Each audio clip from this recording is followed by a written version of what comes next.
Salut à toi qui veut reprendre le contrôle de ta vie, ici c'est Zenrela et vidéo importante. Vidéo importante parce que cette vidéo c'est que je suis sûr que dans ton entourage tu connais des gens qui souffrent de ça ou tu as déjà entendu parler de ça et donc ça peut vraiment te donner des pistes pour toi si tu travailles sur d'autres ou si tu as des gens qui peuvent souffrir de ça. Et je voudrais te parler dans cette vidéo de tous les 10, les dyslexies, les dyspraxies, les dyscalculies, les 10, voilà, s'il y en a d'autres, tu les rajoutes quoi. Et ce que je voulais te dire, c'est à quel point un gros pourcentage de ces 10 peuvent être traités. Et à quel point elles sont émotionnelles. Je ne vais pas te dire toutes, parce que j'en sais rien. Et donc, j'ai pas l'habitude de te raconter des bêtises et des choses dont je suis pas certain. Mais en tout cas, je peux te dire qu'un gros pourcentage. Et que moi, voilà, j'y avais pas pensé, mais j'ai pas le souvenir d'en avoir eu qui est tenu. Mais je peux pas te dire avec certitude que tout. Mais en tout cas, une grosse partie de ces dyslexies, dyscalculies, dyspraxies sont émotionnelles. Donc la dyslexie, c'est des problèmes en lisant. Tu peux inverser des lettres, tu peux avoir du mal à lire. La dyscalculie, ça va être plutôt la même chose mais avec les chiffres. Et la dyspraxie, ça va être plutôt géographiquement, quoi. Tu as du mal à te retrouver, tu sais pas où tu es. Et d'ailleurs, j'avais fait une vidéo, une ancienne vidéo, ça fait un moment, avec Caroline Burel, qui était venue à une de mes formations. On avait travaillé son problème de localisation géographique. Et alors depuis, je l'appelle mon GPS. Mais donc voilà. Pour les dyscalculies et les dyslexies, il y a très souvent des moments qui sont traumatiques lors de l'apprentissage. Le plus fréquent que moi j'ai rencontré, c'est généralement au moment des devoirs. Au moment des devoirs, quand on a des devoirs à faire avec le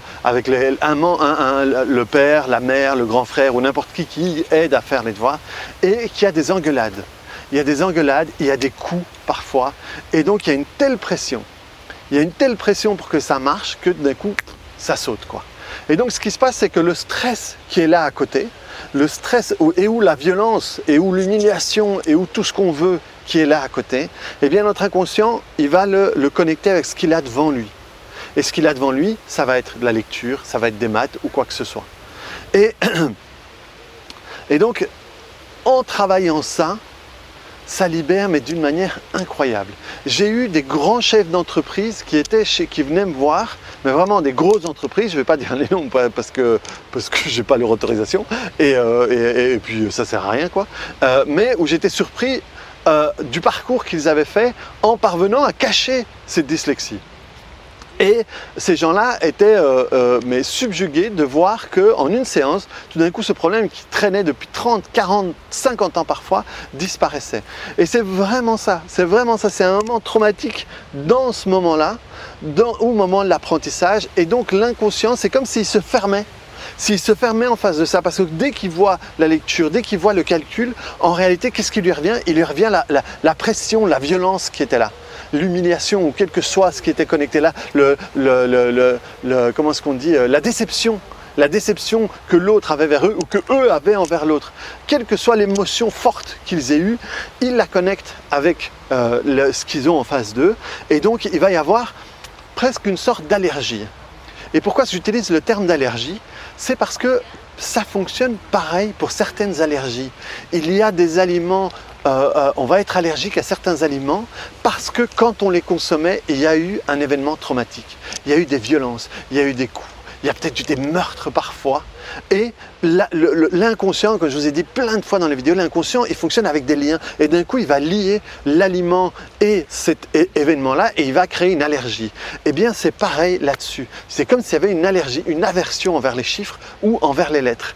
Et pour la dyspraxie, ça va être pareil, mais là, c'est plutôt une incapacité à X ou Y. Et là c'est un peu plus de chipot, mais le principe est le même. Le principe est le même dans le sens que tu peux te libérer de tout ça. Tu peux vraiment travailler. Et là, c'est la partie la plus importante là-dedans, ça va être la partie d'archéologue. Donc, je dis, c'est pour ça que moi j'ai des séances de 2 heures. L'autre jour, il m'est arrivé, le mois qui est venu, de faire 2 fois une séance d'1 heure. Une fois à cause de la personne qui était arrivée en retard, et une autre fois parce que moi j'ai eu un gros imprévu et j'ai pas pu faire. Et j'ai fait une séance d'1 heure et c'était super frustrant pour moi parce que quand j'ai 2 heures, je peux vraiment avoir le temps de poser des questions, vraiment avoir le temps d'aller chipoter et chercher partout. Et donc c'est celle-là la partie qui est la plus importante dans ce travail-là, parce que dès qu'on a trouvé, le travail se fait vachement vite. Et tout d'un coup, après, la personne revient vers les mots, revient vers les lettres, et tout d'un coup, elle se rend compte que c'est plus si grave. Il n'y a plus cette pression-là, il n'y a plus ce stress qui monte à ce moment-là. Et donc, dès qu'il y a cette libération, eh bien tout d'un coup, les mots redeviennent simplement des mots, des chiffres redeviennent simplement des chiffres.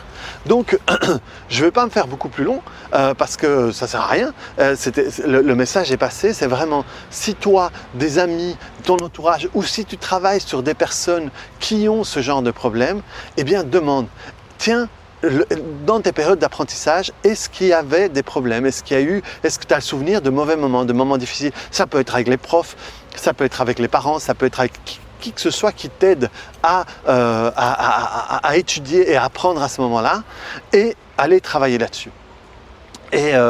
Et c'est génial parce que c'est magique. Moi, la première fois, honnêtement, la première fois que je l'ai fait, j'y croyais pas. J'y croyais pas que ça pouvait être. Parce qu'on a tellement entendu, on a tellement entendu autour de ça de nouveau, par des gens qui ne savent pas comment faire, qu'on se dit, comme eux n'arrivent pas, ils disent, ah, mais on ne peut pas faire autrement, c'est comme ça. Et on termine par croire tout ça. Eh bien, c'est faux. C'est faux. Il y a une énorme partie, je ne te dis pas l'entièreté parce que je n'en ai pas la preuve, mais une énorme partie, ça j'en ai la preuve, des dyslexies, des dyscalculies qui sont traitables parce qu'elles sont émotionnelles.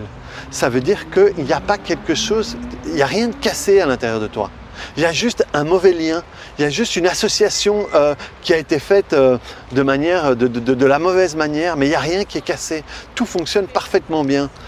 Donc, c'est de nouveau, rappelle-toi, tout ce que je te dis, c'est les ingrédients. Et on associe certaines choses pour avoir un cake. Et là, le cake, c'est la dyslexie. Et donc, la dyslexie en tant que telle, moi, je m'en fous. Je ne vais pas travailler sur ta manière de lire les mots ou de faire tes calculs. Je vais aller voir et chercher les ingrédients. Et si, ensemble, on peut travailler et transformer les ingrédients, eh bien, le gâteau change de saveur. Et c'est exactement ça. Donc, dyscalculie, dyspraxie, dyslexie ou n'importe quoi, ce que j'ai pas travaillé, et donc si vous connaissez quelqu'un, ça m'intéresse, c'est, je crois que ça s'appelle la dysmorphie, c'est un peu la même chose sur le visage, on se voit pas tel qu'on est, et je suis convaincu que ça peut se traiter de la même manière. Donc voilà, reprends le contrôle de ta vie, clique sur le bouton j'aime, viens voir les autres images, et dis-moi dans les commentaires si toi, ou si tu connais quelqu'un qui a ça, et si ce que je t'ai raconté, d'un coup, dit « Ah ouais, ben ouais, c'est vrai, moi à la maison, c'était papa qui m'apprenait, et il avait aucune patience, et il s'énervait, et il frappait sur la table, ou il me frappait derrière la tête, ou il me traînait quand j'avais des mauvais points, etc. etc. » Tu dois vraiment comprendre que si tu te prends des tannées à chaque fois que tu n'as pas des points super forts, il y a un énorme stress qui se génère là-dessus. Et donc apprendre que tu n'aimes plus, parce qu'il y a ce stress qui est associé. Et donc, moi je travaille beaucoup sur la mémoire, sur l'apprentissage et tout ça. C'est pour ça que vous avez vu il n'y a pas longtemps une vidéo avec mon ami Mohamed Koussa. Le stress est un grand problème dans l'apprentissage. S'il y a du stress, ton cerveau n'imprime pas de la même manière. Et donc, si tu libères le stress, il y a tout qui change. Donc voilà, reprends le contrôle de ta vie, mets-moi des commentaires pour partager et voir tout ça. Si tu as des questions, n'hésite pas. Et puis à bientôt dans une autre vidéo, dans un autre chouette endroit, j'espère. Allez, à plus, ciao!